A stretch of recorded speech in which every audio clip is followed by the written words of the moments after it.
There are two stories, more personal if I can talk about that today. One is I grew up in a small town in Kerala, and when I used to go to my school, I always used to see this branch of Standard Chartered Bank though. And in my town, that was the only office which had an AC.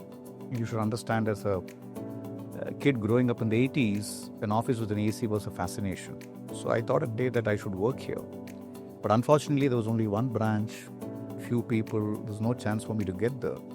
And after all my education, my dream came true.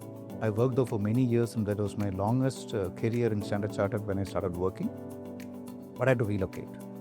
I moved to Bangalore to work with that company. But at the same time, I had this lingering feeling in me, why couldn't I work in my hometown, be with my parents, relatives, friends, etc. But there were just no opportunities for me to work there. There wasn't enough jobs in that kind of companies. So that was something personal which always lingered in my mind, saying how can I create jobs in these smaller towns for the youngsters of today who can come and work. But took me many years. I worked in my corporate career in multiple countries, multiple cities, and finally when I decided to quit, this opportunity of creating Mikro Grafeio came up. And the trigger at that point of time, way back in 2021, when I was working as the managing director for a company called Mashrak Global Services. We were roughly around 1,500 employees, and when COVID started, all these employees spread across around 120 cities in India. That means people from across 120 cities had migrated to a metro to work, to find work. And they all went back to their hometowns and started working during the COVID. And that's when I realized that work can still happen if we provide the right opportunities to people closer to their home. And that's when I decided, along with a few of my friends, that why not start a journey which is very different in itself, where we can create employment opportunities in these smaller towns by bringing in a lot more global capability centers, IT-enabled services, etc., to set up their shop there, and therefore grow the local economies. So that's the birth of Mikro Grafeio, and it's more of a personal motivation for me to create something which I couldn't enjoy in my life in terms of working in my hometown. So that's the background.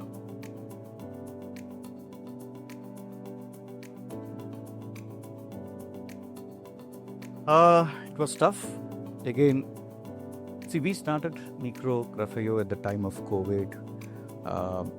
And because I was well connected within the global capability center industry, I had the opportunity to talk to multiple leaders, be it in Bangalore, Chennai, or Mumbai. So I would have spoken to at least 100 potential clients about why can't they get their centers in the smaller towns and not in Chennai or Bangalore or Hyderabad. But there was a time when the jury was not out in terms of how effective it would be for them to set up a center in these smaller towns. There were obvious reasons of cost. There were obvious reasons of employee retention. But then they had enough doubts in their own mind saying how successful this venture would be. But slowly, it took us almost 7-8 months. And then certain people, at least I don't want to name the clients because this is a very different discussion, they believed in us and saying, okay, let's make a try. And we started setting up in cities like Madurai, Cochin, Coimbatore, Tirunelveli, for example. There was a further south we went. We went, and clearly once we had few examples of clients who started the work there and their success stories we were able to tell to other clients, it started. But today, as we are in 2026, we don't sell the concept anymore. Now, the talk of the town is how we can develop the Tier 2, Tier 3 cities in India.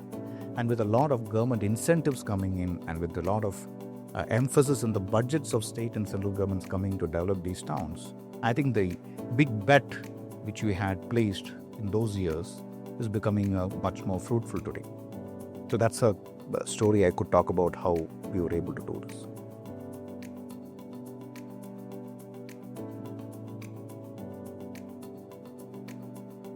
Whenever a client decides the location strategy, that requires in-depth study of what the kind of business they are going to get into, what's the type of activities they're going to perform in those towns, and what is the talent availability and scalability in those centers. Very often, I've seen companies taking not a very logical discussion towards setting up their back office centers, considering various factors. So, to me, when you look at a location strategy, especially when you want to set up an IT-enabled services or global capability center, understand what is the kind of business you're going to do, what are the type of activities, it is voice, is it non-voice, it is cloud support, various things. So today it's more of a era of AI and ML development activities. Is that what they need to do, etc. So each city in our own research has come up with some surprising results with respect to what are their genuine capabilities available there with respect to talent and infrastructure. And what we recommend to them is to choose the right city based on what they are going to perform. Number one. Number two is we always look at a model where we look at a hub and spoke. We encourage our clients to set up their hub in a metro like a Bangalore or Chennai with a certain percentage of activities what we believe is not currently available in these smaller towns with respect to talent and infrastructure, and move to these Tier 2, Tier 3 towns with respect to what is available there which is more suited to their operations. So these strategies have to be very clear in terms of how they're going to take it and what they need to do. The third aspect is there's a lot of engagement required by the clients before they do this in the beginning, because you can't treat this as a remote operations. It is part of their core operations or technology center which is there in these smaller towns, and they have to give equal importance to these centers compared to what is there in some of the metros. If they don't do this and treat these centers as not part of the end-to-end value chain, then it becomes a bit difficult to understand what are the constraints, understand what are the operational difficulties, and how they support the growth of their talent also there. So people in these smaller towns need to see career growth. They need to see that by joining XYZ company in these smaller towns, they're able to grow in their career in the same town rather than to migrate to a better or a bigger city. Only then we are able to develop the talent ecosystem in those smaller towns. So it requires a lot of research, patience, and working along with experts in terms of setting up these hub and spoke models for clients, and that is where Mikro Grafeio is actively engaged in the entire consultancy services for anybody who wants to set up these centers in India.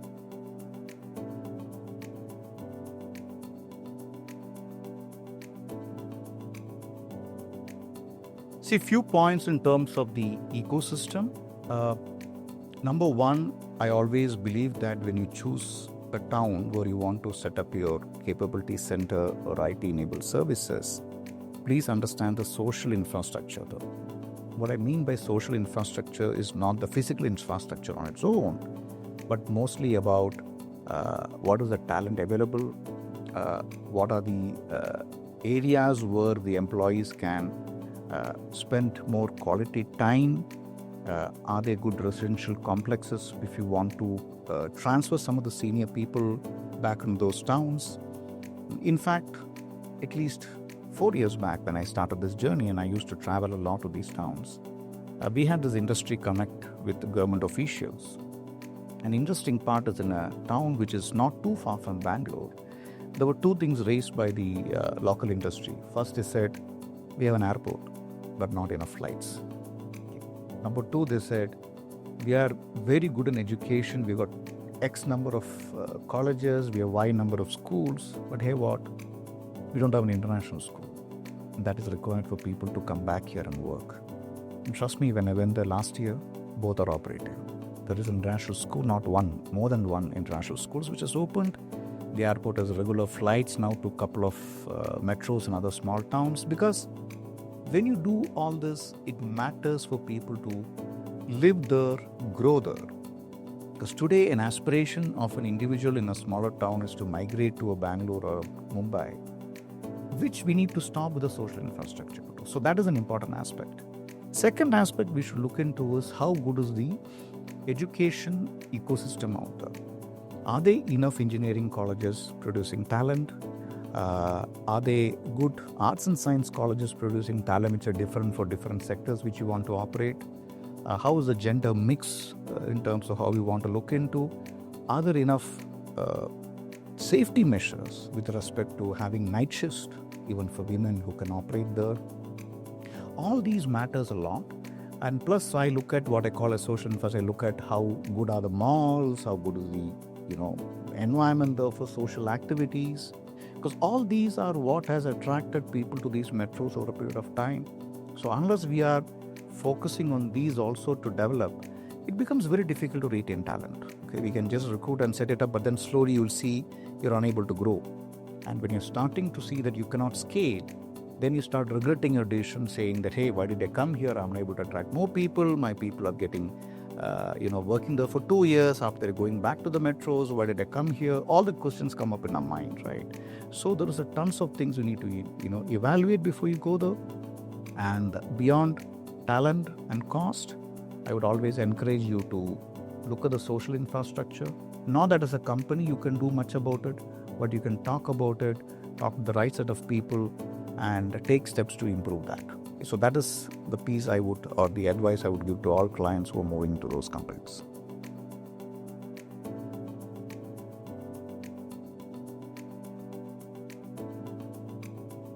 When you look at these Tier 2, Tier 3 towns, one of the things I've seen is the employee attrition rates are very low compared to the metros.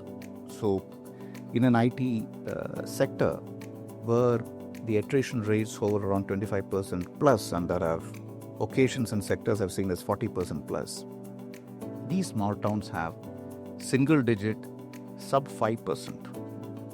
And I often wondered how this is being managed beyond the demand economics. For example, we believe that there's more demand for the employees, they get more opportunities than may try it. But I found it very interesting that there is something called as I call the social ecosystem. There's something called the social fabric we talk about. You're working from your home, you're working amongst your local town where your relatives, friends, etc. So the peace of mind an employee has working in his hometown is far different from an employee who's coming and being lonely in a metro. Okay, you work from a PG, whatever accommodation, etc. You have a family, the kind of nuclear family starts hitting you.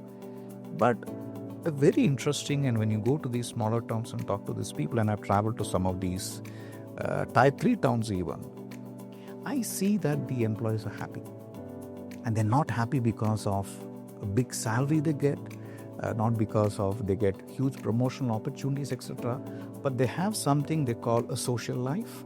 They're very rooted out there in terms of their family traditions, and that social fabric helps them to retain their employment in that town, and they work there. Second thing is, these towns are well connected. There was a phenomenon called, like we see in the hotels, like the no-show in our companies. People don't turn up, when they want to work. And this is very high in some of the companies in metros where some employees supposed to join the work today, they don't turn up today. They've joined somewhere else. These things never happen in these smaller towns. The reason because is they come through some recommendations, they're the social network. Now, there is an informal network of people where they do such things. It is well known in the other parts of the industry, and therefore very, very cautious in that. Unlike a metro, where we live in a world we don't even know our neighbors. Everybody know everybody else in the smaller towns where they operate with, and they get the news travels very fast. So those kind of things, what we call offer declines, are very limited. You have a certain level of stability in terms of how people come and join you, so you are able to predict your project deliverable timelines to your client. You know that your attrition levels are less, and you have the same set of people doing the job for a longer period of time. All these gives the employers also a certain level of stability in their planning, and compared to how employees also are able to live in the world where the social fabric is far better. So those are the aspects I would see which makes a far bigger difference. in terms of the Tier 2, Tier 3 fabric.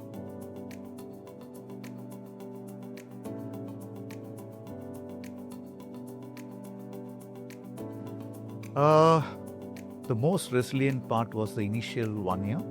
As I said, this was COVID time. We couldn't travel much. We started speaking to a lot of potential clients.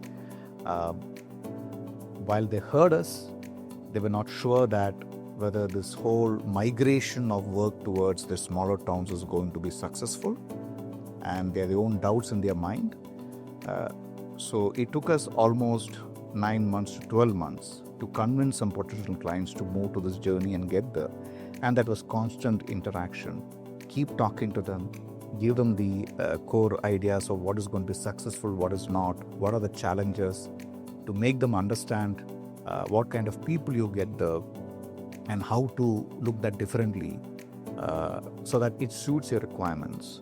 Now, I'll just give an example of an interesting journey. We were setting up the IT infrastructure in, I would say, a Tier 3 town. And we arranged hundreds of students from local colleges to come and do the interview. So the people from the company came from Mumbai. They started the entire interview, etc. And out of 300 people on day one, they finalized on 5. So evening we had a huddle and I asked them what happened. Oh no, they couldn't answer in English most of my questions. So then I asked them, do they need to know spoken English to do their job? Not required. Do they need to speak in English to your clients every day? Not required. The problem is with you, not with them. They know to do their job. It's just that you can't converse them in English, but they'll do their job beautifully at the cost and the productivity what you're expecting them to do. So please change your view that when you come to these Tier 3 towns, local language plays an important factor. That's how they're being brought up. That's how they've been educated. But as long as they know the job, how to execute it, few people who are able to interact with you, because you're not going to interact with these guys every day. They do their job because that's what they've been taught to do. So those kind of things are a critical part of our education, which you have to do over a period of time. And this took few months, and now I think people understand how to get this going. They understand how the ecosystem works, and they're far more amenable to moving work towards these smaller towns.